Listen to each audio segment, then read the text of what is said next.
Hi everyone, Carmen here, digital editor at Ms, and I'm back from the National Sexual Assault Conference.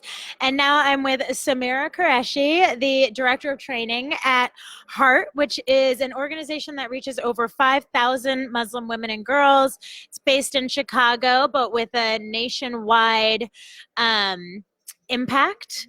And so I am really curious. Well, thank you for being here with me today.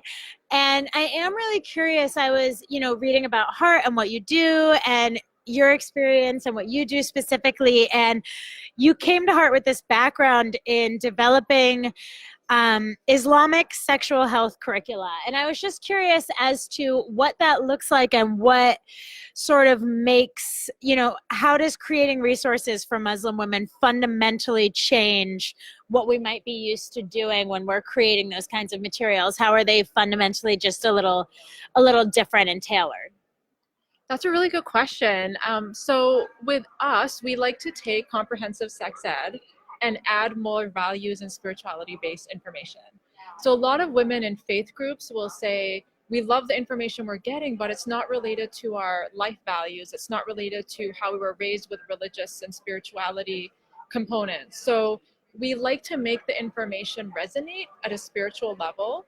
So we take evidence-based comprehensive sex ed and we add the Islamic values piece in there. We make it speak to Muslims from different cultures so that when they see the information, they're able to resonate with it and they see themselves in the content. Because as you know, not every community is represented in sex ed.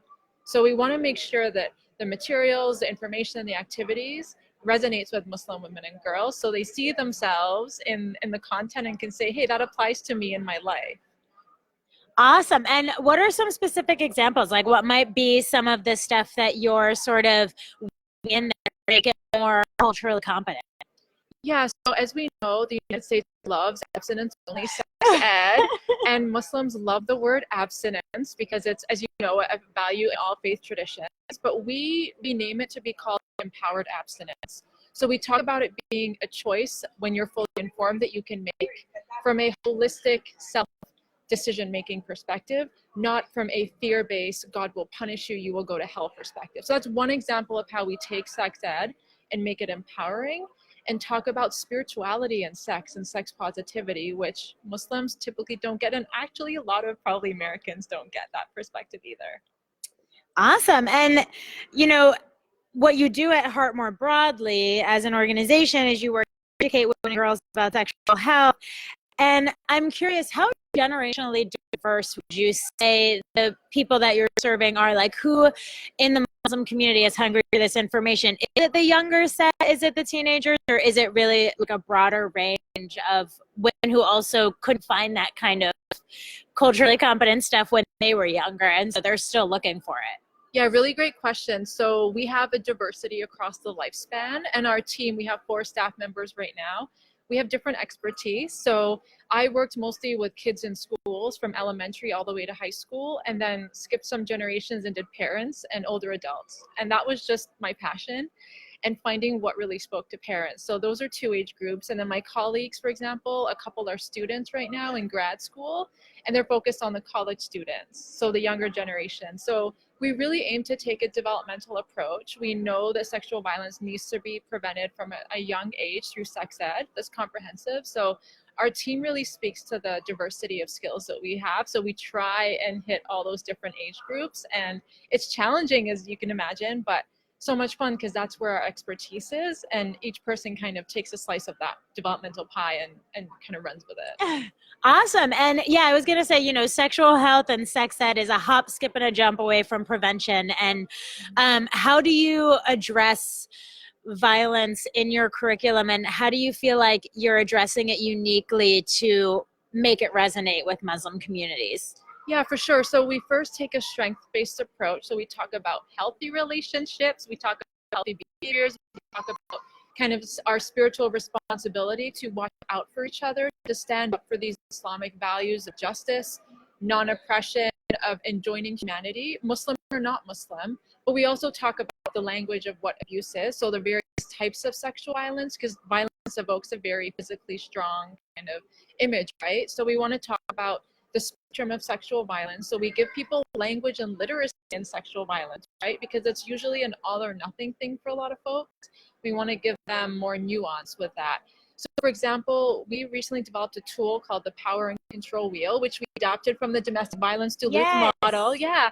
And our work over 8 years, we realized that violence was showing up in very specific ways within the Muslim community. So victim blaming is universal, but it appears differently within Muslim communities. So does rape culture, so does patriarchy. So we wanted to take all of those universal values, but make them speak to Muslim communities. And gendered Islamophobia, so the fact that visible Muslim women are receiving a lot of hate and violence, that's something unique to our community that intersects with gender-based violence. So that wheel addresses that. So understanding that these things are not new within the community and they're not only limited to us, but they speak and feel different, and we have to give nuance to those factors when we're educating Muslims and non-Muslims about it.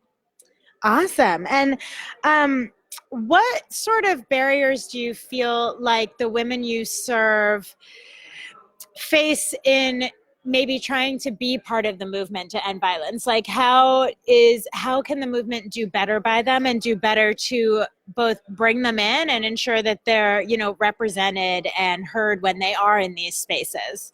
Yeah, so we were honored to see Tarana Burke at this conference and at the plenary session, and she talked a lot about the real Me Too period movement, right?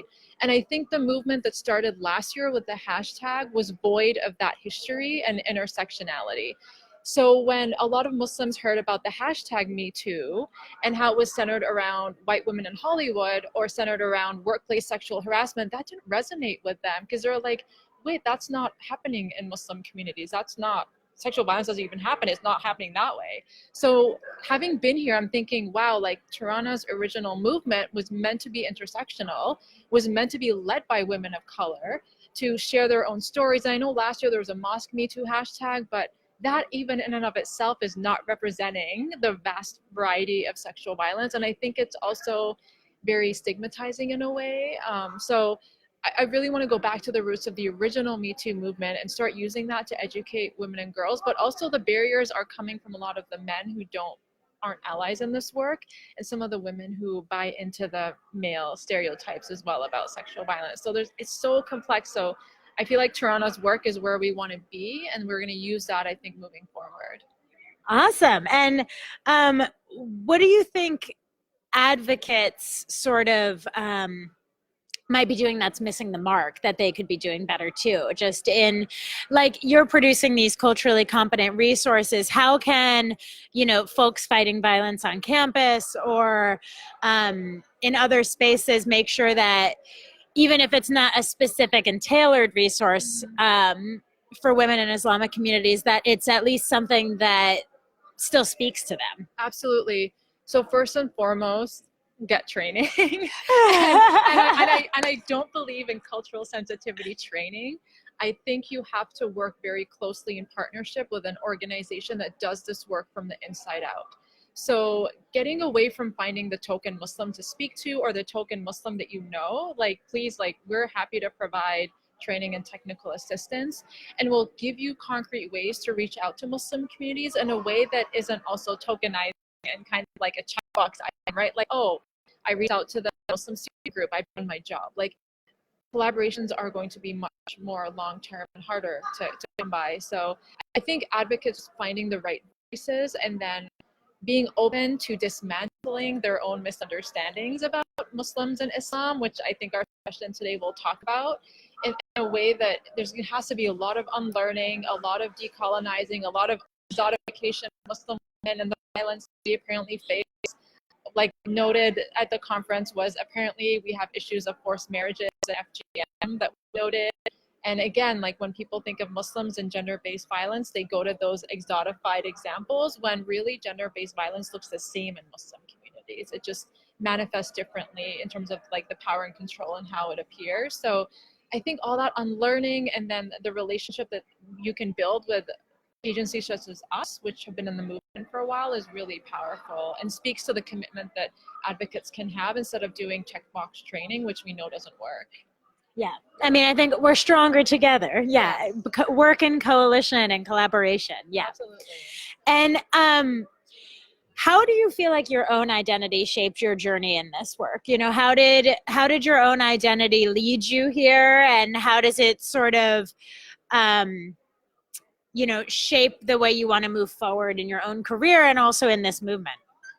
Yeah, so I started this work when I first entered into a Muslim community. I didn't grow up around a lot of Muslims, and so I started being a direct service provider and then started seeing all of the factors that led to trauma, mental health issues coming up.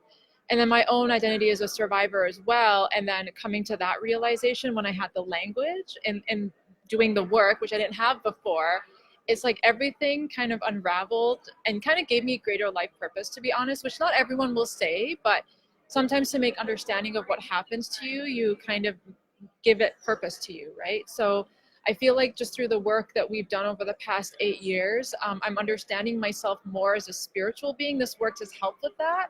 And then seeing how communities respond to sexual health education and how it lends to your spirituality. Like all religions have sexuality in there, and so taking it as something that can enhance you and not something that's shame ridden or only to be spoken about in the context of, marriage, for example, which a lot of religions will say. I think this information is meant to be lifelong. And so my identities of like survivor and former direct service provider, now educator and trainer. And I think all of those just collide, and being able to have this forum to do this work, I feel like it's a blessing, but also a responsibility that I have. And I think our team sees it that way, is that we're blessed with the skills we have and the resources that we have, and we have a finite amount of time to do this work while we're here. And I think we want to be able to build communities that are healthy, safe, and really demonstrate what Islam is meant to be in the greater realm. Awesome. And my closing question to everyone today has been the same question, but we are here at the National Sexual Assault Conference. The theme is Bold Moves, Ending Sexual Violence in One Generation. And we've just been talking about bold moves, so many bold moves, everyone's bold moves. So I'm curious to know what your bold move is and sort of what you think you're going to be taking on when you get home from the conference, and sort of what your next steps are, and just where you think things are going to go from here, and how you're going to move boldly forward. Really good question. I feel like our bold move is continuing to do the work when we have such resistance from our own community. And I think we've recently come up against that and have for many years. But this conference, I kept hearing over and over again, like, we're not alone in that. We're not alone in the pushback. We're not alone in people feeling discomfort at the work. And for example, a lot of women, Muslim women who are leading the work, and the fact that men are not willing to step up in this. I think our bold move is going to be still prevention focused, but we're going to be looking at targeting more segments of the community and going for those people who are ready to listen, and still working on those who are really resistant. So I feel like we're not giving up on those resistant people, and we know that they're resisting because of their own discomfort and their own lack of, I think, awareness of their own issues that are there, or maybe even trauma. So I think our bold move is keep moving forward and not letting any opponents or people deter us from the track that we're on. Awesome. Well, thank you so much for taking the time to talk to me today, and for all that you do. To learn more about Heart, just click on their Facebook link up there in the description of the vid. And yeah, definitely stay in touch and keep us posted on how it goes. Thank you. Thank you.